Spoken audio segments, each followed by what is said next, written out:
Cans city मिसवरी के hotel में एक शख्स आता है। वो अपना नाम रिनोलेट टी ओवन बताता है और अपने लिए एक रूम 1046 बुक करता है। वो शख्स बगैर किसी सामान के साथ अकेला होटल में आया था, लेकिन जब अगले दिन मीड रूम की सफाई के लिए जाती है तो ओवन के रूम से आवाज सुनती है जिसमें वो घबराया हुआ किसी से कह रहा था, मुझे भूख नहीं है, मुझे नहीं खाना प्लीज, जबकि ओवन तो रूम में अकेला था। Welcome to the space of fact infinite, और आज हम जाने वाले हैं एक रूम 1046 की मिस्ट्री के बारे में जो आज तक सोलो नहीं किया जा सका। ये कहानी है 22 जनवरी 1935 की। कैंस सिटी मिसवरी के एक होटल में एक शख्स आता है। रिसेप्शन पर अपना नाम रिनोलेट टी ओवन बताता है और अपने लिए एक रूम बुक करवाता है। ये शख्स अकेला आया था और उसके पास कोई सामान भी नहीं था। रिसेप्शन से इसे रूम 1046 की चाबी मिलती है और ये अपने रूम में चला जाता है। ओवन के रूम में जाने के कुछ देर बाद मेड फ्रेश तौलिया देने ओवन के रूम में जाती है। ओवन का रूम खुला होता है और वो अपने बेडरूम में लाइट्स ऑफ करके बैठा हुआ था। मीड ने देखा कि वो काफी डरा हुआ था। ओवन ने मीड को रूम लॉक करने से मना किया और कहा कि मेरे कुछ दोस्त आने वाले हैं।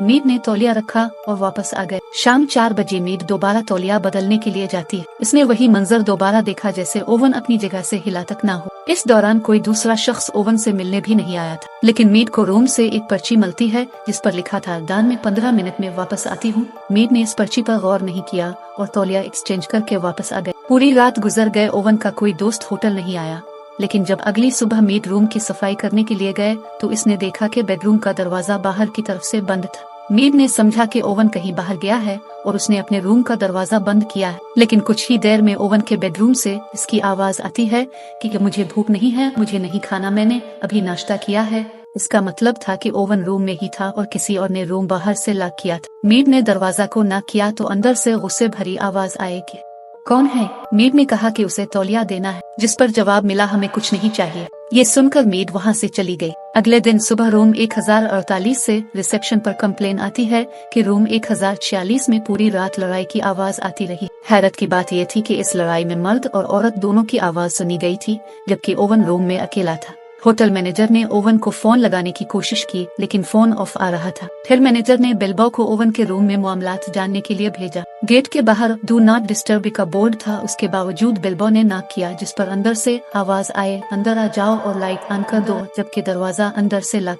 बिल्बो को लगा कि ओवन नशे की हालत में है। बिल्बो ने ओवन को टेलीफोन रिसीवर पर रखने का कहा और वापस आ गया। जब ओवन ने फोन रिसीवर पर नहीं रखा, फिर बिल्बो ने रूम की दूसरी चाबी का इस्तेमाल किया और रूम ओपन कर दिया। इसने देखा कि ओवन अपने बेड पर नशे की हालत में लेटा हुआ है और टेलीफोन रिसीवर नीचे गिरा हुआ है। बिल्बो ने टेलीफोन को सेट किया और रूम क्लोज करके वापस आ गया। कुछ देर के बाद जब मैनेजर ने दोबारा ओवन के रूम में फोन लगाए तो फोन एक बार फिर ऑफ आ रहा था। मैनेजर ने दोबारा बिल्बो को भेजा और इस बार जो हुआ वो वाकई बहुत खौफनाक था।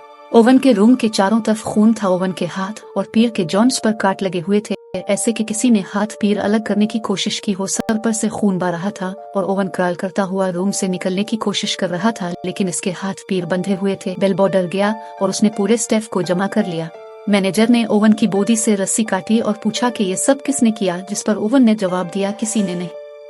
मैनेजर ने पूछा क्या उसे किसी ने मारने की कोशिश की, जिस ओवन का जवाब था नहीं। ओवन ने कहा कि वो बाथरूम में गिर गया था और ये कहते ही ओवन की मौत हो जाती है। इन्वेस्टिगेशन से पता लगता है ये एक मर्डर था, लेकिन ओवन के अलावा इस रूम का किसी दूसरे की मौजूदगी के कोई एविडेंस नहीं मिलता। अगर ओवन को किसी ने मारने की कोशिश की, ये राज ओवन ने क्यों छुपा? ये मिस्ट्री ओवन के साथ रूम 1046 में बंद हो गए। 1046 में बंद हो गए। 1046 में बंद हो गए। 1046 में बंद हो गए। 1046 में बंद हो गए। 1046 में बंद हो गए।